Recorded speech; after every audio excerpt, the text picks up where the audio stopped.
അതെന്തുകൊണ്ടാണ് അങ്ങനെ ഇട്ട് കഴിഞ്ഞാൽ ജനങ്ങൾക്ക് പെട്ടെന്ന് ബോധ്യമാവും. ജനങ്ങൾ അത്ര പെട്ടെന്ന് കണ്ടുപിടിക്കാൻ പാടില്ല എന്നൊരു ഉദ്ദേശം ഉണ്ടാവാം. രാജ്യത്തെ പല എക്കണോമിസ്റ്റുകളും പറഞ്ഞിട്ടുണ്ട്. എന്തിനേറെ പറയുന്നു, നമ്മുടെ former prime minister Manmohan Singh അദ്ദേഹം വരെ പറഞ്ഞിട്ടുണ്ട് ഇവിടുത്തെ GDP കാൽക്കുലേഷൻ അൺഅക്സെപ്റ്റബിൾ ആണ്. ഇവിടെ കാണിക്കുന്ന GDP അൺഅക്സെപ്റ്റബിൾ ആണ്, നമുക്ക് അക്സെപ്റ്റ് ചെയ്യാൻ പറ്റാത്ത ഒരു കാര്യമാണ്.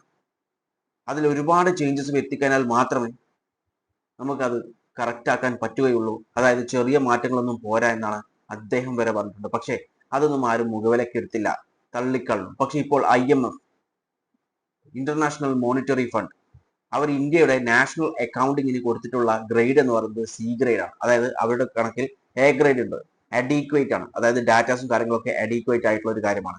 B ഗ്രേഡ് എന്ന് പറയുന്നത് ബ്രോഡ്ലി അഡീക്വേറ്റ് ആണ്. ഇത് കൊടുത്തിട്ടുള്ളത് C ഗ്രേഡ് ആണ്. അതായത് ഡാറ്റാസ് ആക്യുറേറ്റ് അല്ല എന്നാണ് പറയുന്നത്. ഡാറ്റാസിൽ ഒരുപാട് കോൺട്രഡിക്ഷൻസ് ഉണ്ട് എന്നാണ് ഇതിലൂടെ മനസ്സിലാക്കേണ്ടത്. ഇനി ഇത് C ഗ്രേഡ് കൊടുത്തത് കൊണ്ട് ഇന്ത്യക്ക് എന്തെങ്കിലും പ്രശ്നമുണ്ടോ? ഇന്ത്യൻ എക്കണോമിക്ക് എന്തെങ്കിലും പ്രശ്നമുണ്ടോ? പ്രശ്നമുണ്ട്. ചെറിയ പ്രശ്നമല്ല, വലിയ പ്രശ്നം തന്നെ ഇന്ത്യൻ എക്കണോമിക്ക് ഉണ്ട്. അതിനു മുമ്പ് അവർ ഇതിൽ പറഞ്ഞിട്ടുള്ള C ഗ്രേഡ് കൊടുക്കാനുള്ള കാരണങ്ങൾ, IMF പറഞ്ഞിട്ടുള്ള കാരണങ്ങൾ നമുക്ക് നോക്കാം. ആദ്യമായിട്ട് അവർ പറഞ്ഞിട്ടുള്ള കാരണം എന്ന് പറയുന്നത് ഔട്ട്ഡേറ്റഡ് ബേസ് ഇയർ ആണ്. ബേസ് ഇയർ ഔട്ട്ഡേറ്റഡ് ആയിട്ടുള്ള ഒരു ബേസ് ഇയർ ആണ് കൊടുക്കുന്നത്. അതായത് ഇന്ത്യ ഇപ്പോഴും സ്റ്റിൽ പോയിക്കൊണ്ടിരിക്കുന്നത് 2011-12 ബേസ് ഇയർ ആയിട്ട് ഇന്ത്യ എടുക്കുന്നത്. അതായത് ഇന്ത്യയുടെ റിയൽ GDP കാൽക്കുലേറ്റ് ചെയ്യാൻ വേണ്ടി, അതായത് ഇൻഫ്ലേഷൻ പണപ്പെരുപ്പം അഡ്ജസ്റ്റ് ചെയ്തിട്ട് കാൽക്കുലേറ്റ് ചെയ്യാൻ വേണ്ടി നമ്മൾ എടുക്കുന്ന, അതായത് റിലേറ്റീവ് പ്രൈസ് ആയി നമ്മൾ എടുക്കുന്ന ഇയർ എന്ന് പറയുന്നത് 2011-12 ആണ്. നമ്മൾ മനസ്സിലാക്കണം, 2011-12 ശേഷം ലോകവും ഇന്ത്യയും ഒരുപാട് മാറ്റങ്ങളാണ് ഇന്ത്യയിൽ സംഭവിച്ചിട്ടുള്ളത്. അപ്പൊ ഇതൊന്നും കണക്കിലെടുക്കുന്നില്ല. ഇവർ പറയുന്നത് അങ്ങനെ എടുക്കാതെ ഈ ഒരു ഡാറ്റാബേസ് വെച്ചിട്ട് കാൽക്കുലേറ്റ് ചെയ്യുമ്പോൾ ഒന്നെങ്കിൽ ഓവർ എസ്റ്റിമേറ്റ് ചെയ്യും, അല്ലെങ്കിൽ അണ്ടർ എസ്റ്റിമേറ്റ് ചെയ്യും എന്നാണ് ഇവർ പറയുന്നത്. അത് ശരിയാണ്. അതുപോലെ തന്നെ ഫ്ലോയിഡ് ഡിഫ്ലേഷൻ മെത്തേഡ്, അതായത് ഈ റിയൽ GDP കാൽക്കുലേറ്റ് ചെയ്യാൻ വേണ്ടി ഇന്ത്യ യൂസ് ചെയ്യുന്നത് ഹോൾസെയിൽ പ്രൈസ് ഇൻഡെക്സ് ആണ്. പക്ഷേ ശരിക്കും വേണ്ടത് പ്രൊഡ്യൂസർ പ്രൈസ് ഇൻഡെക്സ് ആണ്. പക്ഷേ പ്രൊഡ്യൂസർ പ്രൈസ് ഇൻഡെക്സ് ലഭിക്കുന്നില്ല. അതുകൊണ്ടാണ് ഹോൾസെയിൽ പ്രൈസ് ഇൻഡെക്സ് എടുക്കുന്നത്. ശരിക്കും ഈ പ്രൊഡ്യൂസേഴ്സ്, അതായത് നമ്മുടെ വലിയ വലിയ കോർപ്പറേറ്റ്സ് ഒക്കെ, ഈ പ്രൊഡ്യൂസേഴ്സ് എന്ത് ചെയ്യണം, എല്ലാ ഇയറും ഇവരുടെ പ്രൈസ് ഇൻഡെക്സ് ഗവൺമെന്റിന് സബ്മിറ്റ് ചെയ്യണം. പക്ഷേ അത് ഇവിടെ സംഭവിക്കുന്നില്ല. അത് അവൈലബിൾ ആയതുകൊണ്ട്, അതായത് കിട്ടാത്തത് കൊണ്ട് ഹോൾസെയിൽ പ്രൈസ് ഇൻഡെക്സ് വെച്ചിട്ടാണ് GDP കാൽക്കുലേറ്റ് ചെയ്തുകൊണ്ടിരിക്കുന്നത്. അതിൽ തന്നെ വലിയൊരു പ്രശ്നമുണ്ട്. അതായത് സിംഗിൾ ഡിഫ്ലേഷൻ മെത്തേഡ് യൂസ് ചെയ്തിട്ടാണ് ഇവിടെ കാൽക്കുലേറ്റ് ചെയ്യുന്നത്. അതായത് നമ്മുടെ ഇൻപുട്ടും ഔട്ട്പുട്ടും, ഇൻപുട്ട് എന്ന് പറയുന്നത് എന്താണോ പ്രൊഡ്യൂസ് ചെയ്യാൻ വേണ്ടി നമ്മൾ ഇൻപുട്ട് ആയി കൊടുക്കുന്നത്, അതും ഔട്ട്പുട്ട് എന്ന് പറയുന്നത് എന്താണോ പ്രൊഡ്യൂസ് ആയിട്ട് പുറത്തേക്ക് വരുന്നത്, അതാണ്. ഈ ഇൻപുട്ടും ഔട്ട്പുട്ടും മെഷർ ചെയ്യുന്നത് അല്ലെങ്കിൽ കാൽക്കുലേറ്റ് ചെയ്യുന്നത് ഒരു സിംഗിൾ ഇൻഡെക്സ് വെച്ചിട്ടാണ്. എന്നാൽ അതൊരു നല്ലൊരു ബെസ്റ്റ് പ്രാക്ടീസ് അല്ല, ബയാസ്നെസ് ഉണ്ടാകും എന്നാണ് ഈ റിപ്പോർട്ടുകൾ പറയുന്നത്. അവർ IMF അടക്കം മറ്റു ഓർഗനൈസേഷൻസ് ഒക്കെ ബെസ്റ്റ് പ്രാക്ടീസ് ആയിട്ട് കാണുന്നത് ഡബിൾ ഡിഫ്ലേഷൻ ആണ്. അതായത് സെപ്പറേറ്റ് ആയിട്ടുള്ള രണ്ട് ഇൻഡെക്സ് വെച്ചിട്ട് ഇൻപുട്ടിന് ഒരു ഇൻഡെക്സും ഔട്ട്പുട്ടിന് മറ്റൊരു ഇൻഡെക്സും വെച്ച്, അതായത് പ്രൈസ് ഇൻഡെക്സ് വെച്ചിട്ട് കാൽക്കുലേറ്റ് ചെയ്ത് കഴിഞ്ഞാൽ നമുക്ക് കറക്റ്റ് ആയിട്ടുള്ള, ഏകദേശം ഒരു ആക്യുറേറ്റ് ആയിട്ടുള്ള റിയൽ വാല്യൂ ആഡഡ് നമുക്ക് കാൽക്കുലേറ്റ് ചെയ്യാൻ പറ്റുമെന്നാണ് പല ഓർഗനൈസേഷൻസ് IMF അടക്കം നമുക്ക് ബെസ്റ്റ് പ്രാക്ടീസ് ആയിട്ട് കാണിച്ചു തരുന്നത്. പക്ഷേ ഇന്ത്യ അത് ചെയ്യുന്നില്ല. ഇന്ത്യ ചെയ്യുന്നത് സിംഗിൾ ഡിഫ്ലേഷൻ, അതായത് ഒറ്റ പ്രൈസ് ഇൻഡെക്സ് വെച്ചിട്ട്, അതായത് ഹോൾസെയിൽ പ്രൈസ് ഇൻഡെക്സ് വെച്ചിട്ടാണ് ഇവിടെ പ്രൈസസ്, അതായത് റിയൽ വാല്യൂ ആഡഡ് കാൽക്കുലേറ്റ് ചെയ്യുന്നത്.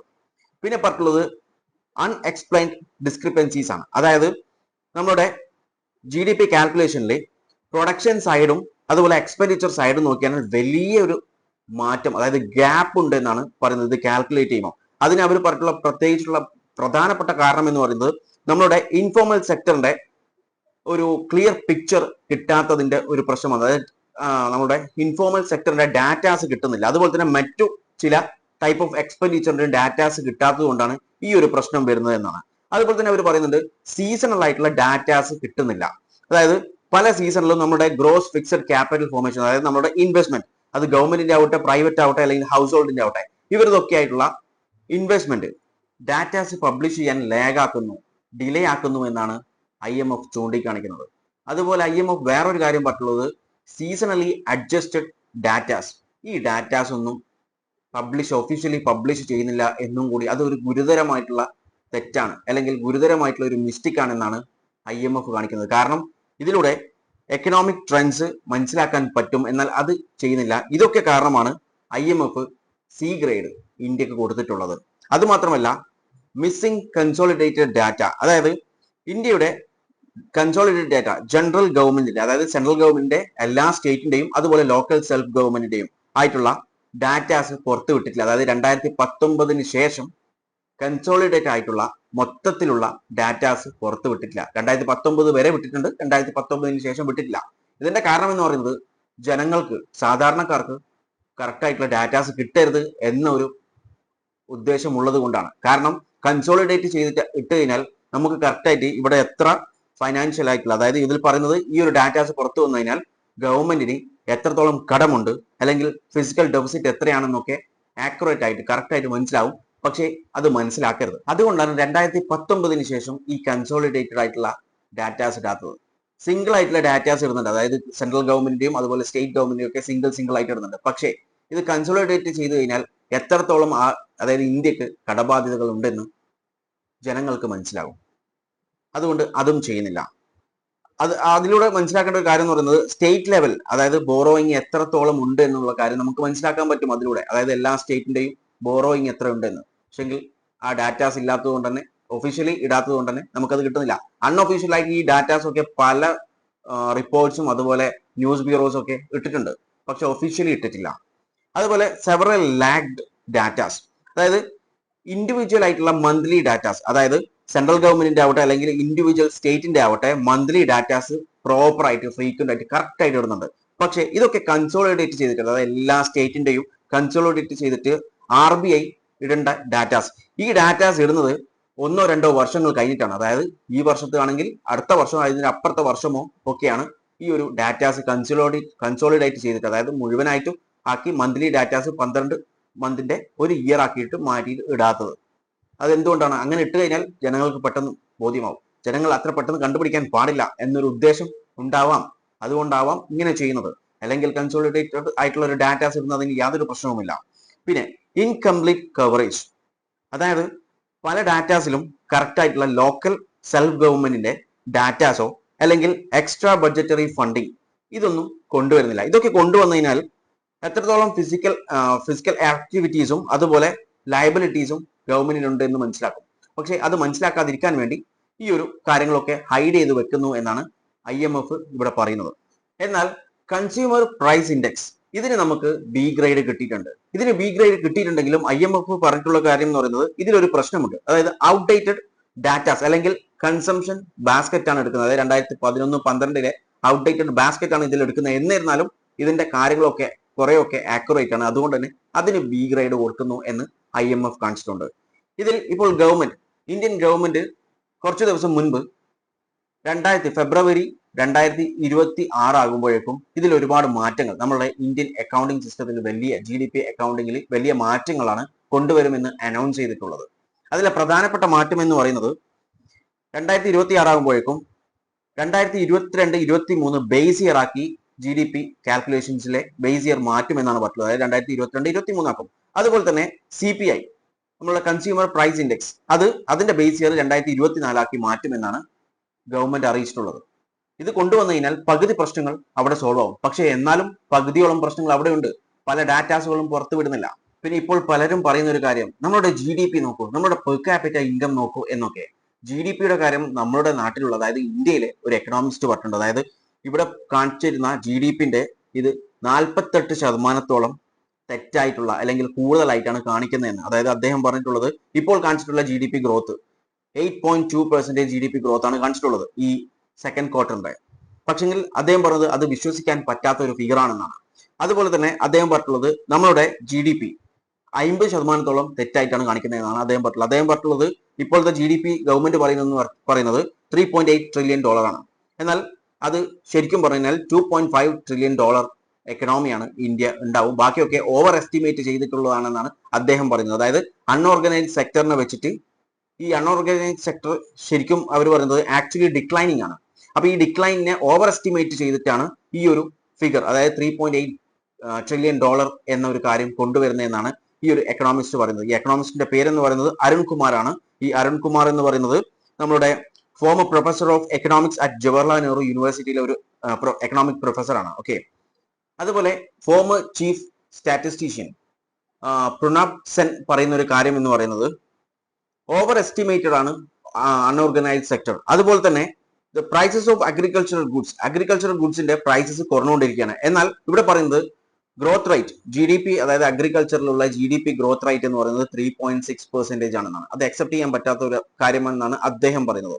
അതുപോലെ അദ്ദേഹം പറയുന്ന വേറൊരു കാര്യം എന്ന് പറയുന്നത് എല്ലാ 5 വർഷം കൂടുമ്പോഴും ഈ പ്രൈസ് ഇൻഡെക്സിന്റെ ബേസ് ഇയർ റിവൈസ് ചെയ്യും എന്നൊരു കമ്മിറ്റ്മെന്റ് ഉണ്ട്. പക്ഷെങ്കിൽ അത് ചെയ്തിട്ടില്ല. കാരണം ഞാൻ പറഞ്ഞു 2011-12 ആണ് ഇപ്പോഴും ബേസ് ഇയർ ആയിട്ട് എടുത്തിട്ടുള്ളത്. ഇത് 2025 ഓക്കെ, 5 വർഷത്തിൽ ചേഞ്ച് ചെയ്യണമെന്നാണ് കമ്മിറ്റ് ചെയ്തിട്ടുള്ളത്. പക്ഷെ അത് പാലിച്ചില്ല. അതിൽ തന്നെ മനസ്സിലാക്കാം അതിൽ വലിയൊരു ഫോൾട്ടാണ് അവിടെ സംഭവിച്ചിട്ടുള്ളത്. ഇനി പെർ ക്യാപിറ്റൽ ഇൻകം പറയുന്ന ആൾക്കാർ, പെർ ക്യാപിറ്റൽ ഇൻകം ഇന്ത്യയുടെ എന്ന് പറയുന്നത് വളരെ ഹൈ ആണ്. പക്ഷേ അതിനുള്ള കാരണം എന്ന് പറയുന്നത് നമ്മൾ മനസ്സിലാക്കണം, ഇവിടെ അതായത് ഇന്ത്യയിൽ വളരെയധികം ഇൻകം ഇൻഇക്വാലിറ്റി ഉണ്ട്. അപ്പോൾ ഈ ഇൻകം ഇൻഇക്വാലിറ്റി നിൽക്കുന്നത് കൊണ്ട് തന്നെ പല റിപ്പോർട്ട്സും പറയുന്നത് ഇന്ത്യയിൽ 50% വെൽത്തും 1% ആളുകളിലാണ്. ഏറ്റവും വലിയ എക്സാമ്പിൾ എന്ന് പറയുന്നത്, അതായത് നമ്മളെ പെർ ക്യാപിറ്റൽ ഇൻകത്തിന്റെ ഒരു കാര്യം പറയുകയാണെങ്കിൽ നമുക്കറിയാം ജിയോ സിം വരുന്ന സമയത്ത് 0 ആയിരുന്നു. അതായത് ഫ്രീ ഇന്റർനെറ്റ്, ഫ്രീ കോളിംഗ് എല്ലാം ഫ്രീ ആയിരുന്നു, സിം അടക്കം ഫ്രീ ആയിരുന്നു. നമ്മൾ അതെടുത്തു. പിന്നീട് അത് കൂടി, പിന്നീടും അത് കൂടി, അങ്ങനെ കൂടി നമ്മൾ ആദ്യം ജിയോ വരുന്നതിന് മുൻപ് 100 രൂപയ്ക്കും 150 രൂപയ്ക്കും റീചാർജ് ചെയ്ത ആൾക്കാർ ഇപ്പോൾ റീചാർജ് ചെയ്യുന്നത് 300-400 രൂപക്കാണ്. ഇനി അടുത്ത മാസം, അതായത് അടുത്ത വർഷം ജാനുവരി ആകുമ്പോഴേക്ക് അത് വീണ്ടും അധികരിക്കും എന്നാണ് പറഞ്ഞിട്ടുള്ളത്. അപ്പോൾ ജിയോ കൂട്ടുമ്പോൾ എല്ലാ സിം പ്രൊവൈഡേഴ്സും, അതായത് നെറ്റ്വർക്ക് പ്രൊവൈഡേഴ്സും അവരുടെ ടാരിഫും കൂട്ടും. അങ്ങനെ വരുമ്പോൾ ആർക്കാണ് ലാഭം കിട്ടുന്നത്, ആർക്കാണ് നഷ്ടം? നഷ്ടം നമ്മളെപ്പോലത്തെ ആളുകൾക്ക് തന്നെയാണ്. ലാഭം എപ്പോഴും ആ 1% എന്ന് പറയുന്നവർക്കാണ്. ആ ലാഭത്തിൽ ഉള്ള, ആ പ്രോഫിറ്റിലുള്ള കാര്യങ്ങളാണ് ഇവിടെ വലിയൊരു ഗ്രോത്ത് ഉണ്ട്, അല്ലെങ്കിൽ പെർ ക്യാപിറ്റൽ ഇൻകം കൂടുന്നു എന്ന് പറയുന്നത്. പെർ ക്യാപിറ്റൽ ഇൻകം കൂടുന്നത് അവരുടേത് മാത്രമാണ്, നമ്മളുടേതല്ല. കാരണം ഈ പെർ ക്യാപിറ്റ എന്ന് പറയുന്നത് ഒരു ആവറേജ് മാത്രമാണ്. ആവറേജ് എടുക്കുമ്പോൾ ഒരിക്കലും ശരിയാവില്ല. പാവപ്പെട്ടവർ എന്നും പാവപ്പെട്ടവർ തന്നെയാണ്, പണക്കാർ എന്നും പണക്കാർ തന്നെയാണ്. അവർ ഉണ്ടാക്കിക്കൊണ്ടേയിരിക്കും, നമ്മൾ അവർക്ക് കൊടുത്തുകൊണ്ടേയിരിക്കും. അതാണ് ഇവിടെ നടന്നുകൊണ്ടിരിക്കുന്നത്. അതുകൊണ്ട് തന്നെ GDP-യിലെ വ്യത്യാസങ്ങൾ ആ എക്കണോമിസ്റ്റ് പറഞ്ഞു. പെർ ക്യാപിറ്റൽ ഇൻകവും ഇതേപോലെ തന്നെയാണ് അവസ്ഥ. അതുകൊണ്ട് GDP നോക്ക്, പെർ ക്യാപിറ്റൽ ഇൻകം നോക്ക് എന്ന് പറയുന്നതിൽ കാര്യമില്ല. ഇപ്പോൾ കൊണ്ടുവരാൻ ഗവൺമെന്റ് ഉദ്ദേശിച്ചിട്ടുള്ള മാറ്റങ്ങൾ നല്ല മാറ്റങ്ങളാണ്. അത് മാറ്റിയതിന് ശേഷമുള്ള ഡാറ്റാസ് നോക്കിയാൽ മനസ്സിലാവും എത്രത്തോളം നമ്മുടെ എക്കണോമി ഗ്രോത്ത് ആയിട്ടുണ്ട് അല്ലെങ്കിൽ ലോസ് ആയിട്ടുണ്ട് എന്നുള്ളൊരു കാര്യം. അതും ആക്യുറേറ്റ് ആയിട്ടുള്ള ഒരു ഡാറ്റാസ് പുറത്തു വിട്ടാൽ മാത്രം. ഇന്ത്യയിലെ ഇൻകം ഇൻഇക്വാലിറ്റിയും വെൽത്ത് ഇൻഇക്വാലിറ്റിയും മനസ്സിലാവണമെന്നുണ്ടെങ്കിൽ ഈ ഒരു റിപ്പോർട്ട് വായിച്ചു തരാം. അതായത് top 1% of Indian population earn nearly 58% of national income. National ഇൻകത്തിന്റെ 58% ഏൺ ചെയ്യുന്നത് ഇന്ത്യൻ പോപ്പുലേഷനിലെ 1% ആളുകൾ മാത്രമാണ്. ഇനി വെൽത്തിന്റെ കാര്യമാണെങ്കിൽ top 10% of population, 10% of population, ഇന്ത്യയിലെ 10% ആളുകൾ ഹോൾഡ് ചെയ്യുന്നത് അപ്രോക്സിമേറ്റ്ലി 77% നാഷണൽ വെൽത്ത് ആണ്. അതാണ്, അത്രയും വ്യത്യാസമുണ്ട്. അപ്പോൾ അതുകൊണ്ട് തന്നെ പെർ ക്യാപിറ്റൽ ഇൻകം കാണിച്ചിട്ട് ഇന്ത്യ വലിയ ഗ്രോത്ത് ഉണ്ടായി, ഓക്കെ ഫൈൻ, ശരിയാണ്. പക്ഷേ അത് സാധാരണക്കാർക്ക്, പാവപ്പെട്ടവർക്ക് അതുകൊണ്ട് യാതൊരു ഗുണവും ഉണ്ടാവുന്നില്ല എന്നതാണ് മറ്റൊരു സത്യാവസ്ഥ. ഇതിനെക്കുറിച്ച് നിങ്ങളുടെ അഭിപ്രായങ്ങൾ കമന്റ് ബോക്സിൽ രേഖപ്പെടുത്തുക. വീഡിയോ ഇഷ്ടപ്പെട്ടിട്ടുണ്ടെങ്കിൽ ലൈക്ക് ചെയ്യാനും മറ്റുള്ളവരിലേക്ക് ഷെയർ ചെയ്യാനും മറക്കല്ലേ. And thanks for watching me and stay tuned for another video. Okay, thank you.